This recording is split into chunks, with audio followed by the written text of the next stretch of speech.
どうも、日本語で喋りましょうの岡野と、木村です。このポッドキャストではナチュラルな日本語でいろんなテーマについて話しています。すべてのエピソードの振り仮名と英語訳、重要単語リスト付きのスクリプトをパトレオンで公開もしています。お刺身のように新鮮で生の日本語を学びたい人はぜひ最後まで聞いていってください。よろしくお願いします。よろしくお願いします。はい。今日はね、親ガチャっうん。ていう言葉について木村と話していきます。はい。で、まず多分親ガチャって言葉知らない人多いと思うから、どんな言葉うん。かっていうのを説明したいんだけど、子供ってさ、生まれる時にさ、親を選べないじゃん。うん。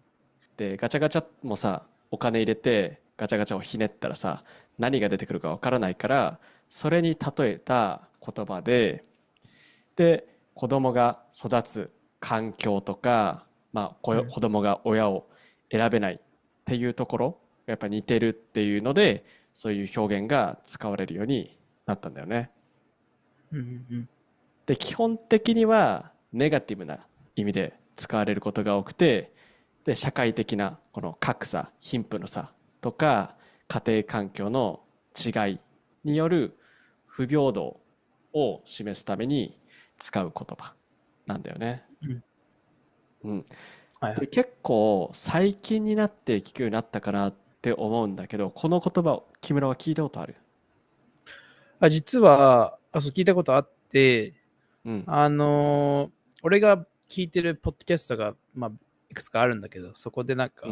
ジェネレーションが違うことで、会話で出てくる言葉が違う。うんうんうん。で、ちょうど若い世代が、あの、親ガチャっていう言葉を使うっていうところで、初めて聞いた。そうだね。なるほどね、なるほどね。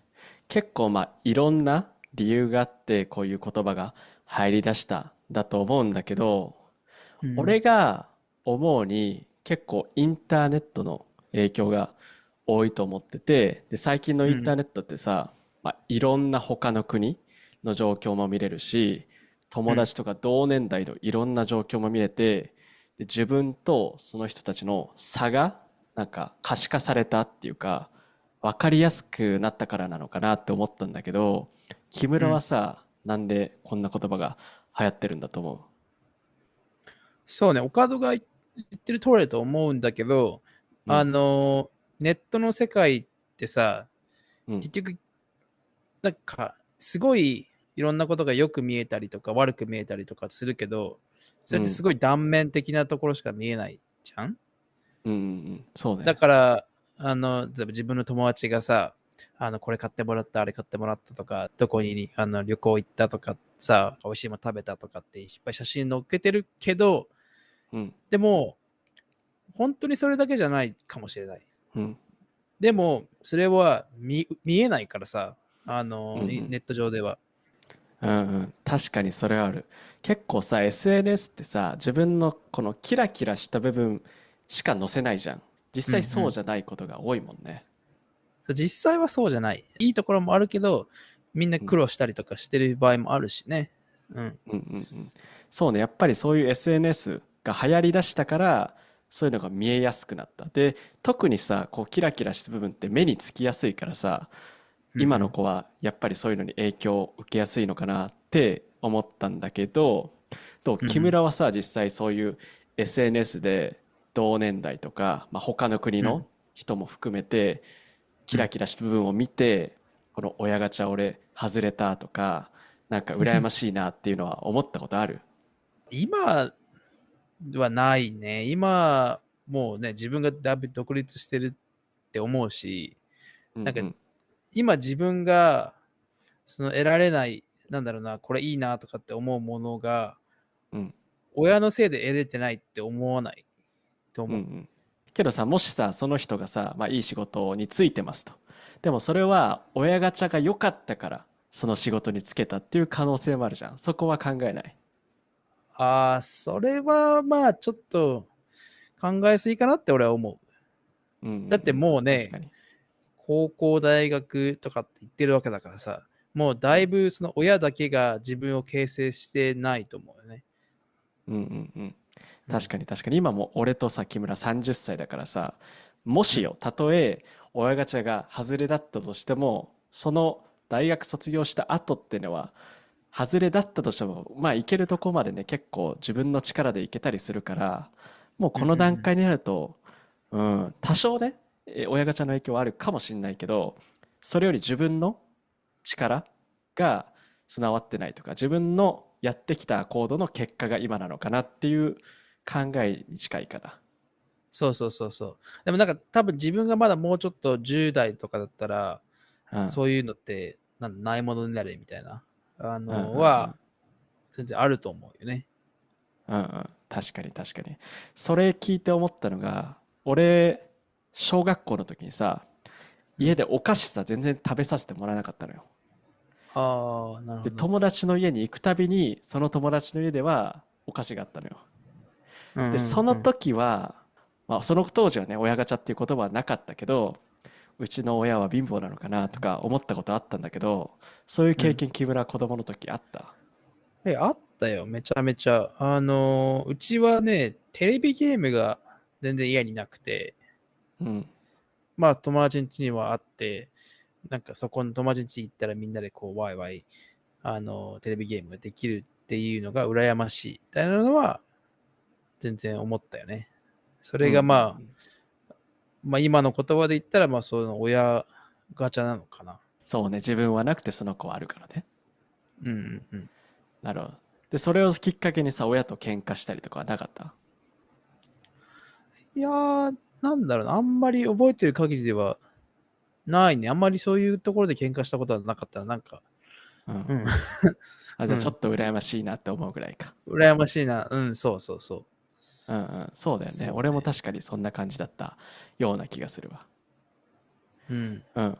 逆にさ、俺は学生の時からラグビーをやらせてもらってさ、で、結構うんうん。自由にやらせてもらって、別にラグビーの道具も不自由なく自分の好きなものを変えたりして、そこは親ガチャっていう意味で言うと当たりだったのかなって思うところなんだけど、そういうのはうん。思ったことある？自分の親ガチャ当たりだなとか。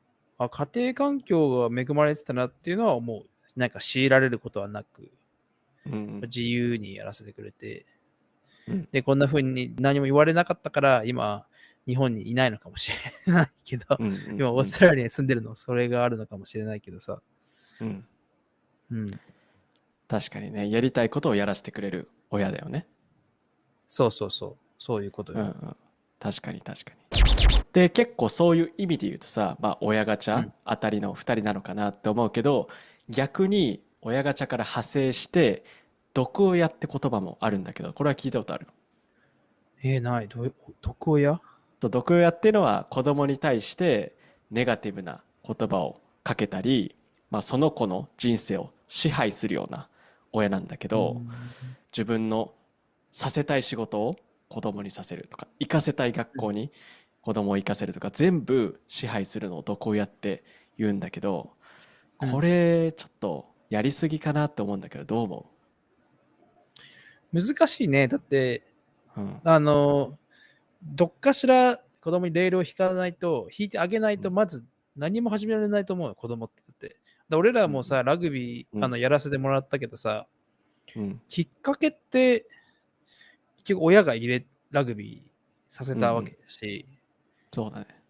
そうそうそう。どっかで何かを子供にさせるきっかけを与えた方がいいけど、うん。まあ、それがうまくいかなかったからって、うん。親が無理やり、それをやらせようとかっていうのは良くないかなと思うよね。うん。確かに。こうさせてあげるのはいいけど、もう全部管理してさせるだけっていうのはちょっと、どっちかというと毒親にカテゴライズされる親なのかもね。ちょっとね、難しい問題だよね。木村も俺もどっちもまださ、子供いないしさ。うん。で、木村がさっき言ったように、何もしないっていうのも子供にとってどうなのかなっていうのもあるけど、管理しすぎるのも子供にとって負担になっちゃう。だからこのそうそ毒親と全然干渉しない親とのこの中間地点の教育がなんか一番良かったりするのかなって思うけど、どう思う。うん、中間ね。片やでも、例えば、アスリートとかさ、オリンピック選手で、もうものすごい指導を親から受けて、でもそれで世界一になれましたみたいなパターンもあるから、なんか、成功したらいいのかなみたいなところあるよね。そうね。すごい厳しくやったけど結果が出たらその話が美化されたりするもんね。難しいね、本当。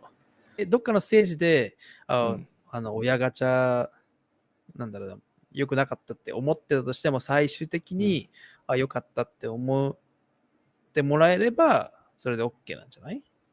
確かにそれを思う。周りがどうこうって言うんじゃなくて、この親と子供自分たち同士でそれが正解だったらそれが一番いいのかな。そんなするわ。いや本当に教育って難しいね。難しいよ。そういうところにこれからダイブしていくかもしれないって考えると、本当大変だなと思うわ。ちょっと震え上がっちゃうね。そうね。はい、ということで今日は親ガチャについて話してみました。皆さんの国では親ガチャのような言葉がありますか？ぜひコメント欄で教えてください。それから今日の話を聞いて少しでも面白いと思ったら、ポッドキャストのフォロー、YouTube の高評価とチャンネル登録、ぜひよろしくお願いします。それじゃあ最後まで日本語で喋りましょう。聞いてくれてありがとうございます。今日話した内容の振り仮名と英語訳、重要単語リスト付きのスクリプトを読みたい人は、リンクに載っている Patreon のサイトをぜひチェックしてみてください。そこで話してほしいテーマをリクエストできるので、どしどしメッセージを送ってください。それでは皆さん、さようなら。さよなら。この番組はご覧のスポンサーの提供でお送りしました。